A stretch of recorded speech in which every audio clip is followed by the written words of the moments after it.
உடலும் மனதும் இழந்த இந்த பிறப்பை நல்ல விதமாக தடங்கள் இல்லாமல் கொண்டு சேர்ப்பதற்கு தேவை யோகா.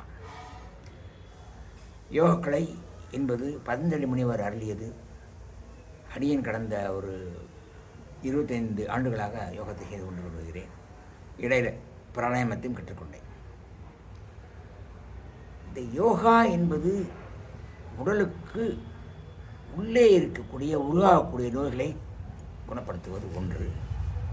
வெளியிலிருந்து வரக்கூடிய அஃபெக்ட்ஸ், இந்த எஃபோர்ட், இந்த புற உலகத்திலிருந்து வரக்கூடிய சுற்றுப்புற சூழல், அசுத்தம், உணவு முறைகள் மற்றும் இது போன்ற வெளியிலிருந்து வரக்கூடிய வஸ்துக்களால் ஏற்படக்கூடிய நோய்கள், இந்த ரெண்டையும் குணப்படுத்தக்கூடியது உடல்.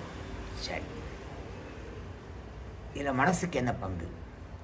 மனது என்பது எப்போதும் அலைவாய்ந்து கொண்டே இருப்பது, அடங்காதது.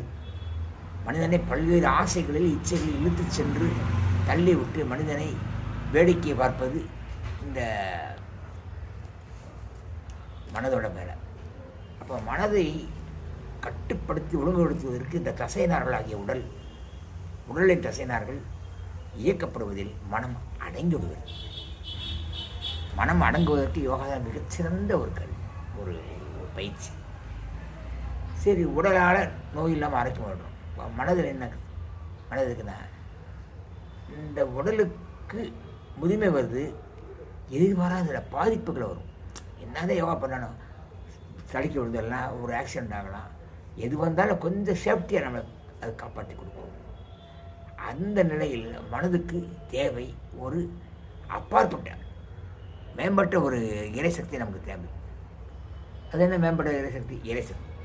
அப்போ மனதை இறைவனுடன் ஐக்கியப்படுத்து. உடலுக்கு நம்ம அறியாமல் நமக்கு அப்பாற்பட்ட சக்திகளினால், நம்முடைய முயற்சிகளுக்கு அப்பாற்பட்ட நிலையில் ஏற்படக்கூடிய பாதிப்புகள், அந்த பாதிப்புகள் வரும் பொழுது நம்மை இறை அருளோடு, இறை நம்பிக்கையோடு, இறை தியானத்தோடு முறையீடு செய்து இறைவனை கொண்டு நம்மை ஆரோக்கியப்படுத்திக் கொள்வது மனம். எனவே மனமும் வேண்டும், உடலும் வேண்டும். உடலுக்கு உறுதி செய்யக்கூடிய நல்ல எண்ணங்களை, இறை அருளை கூட்டுவித்து தருவது மனது.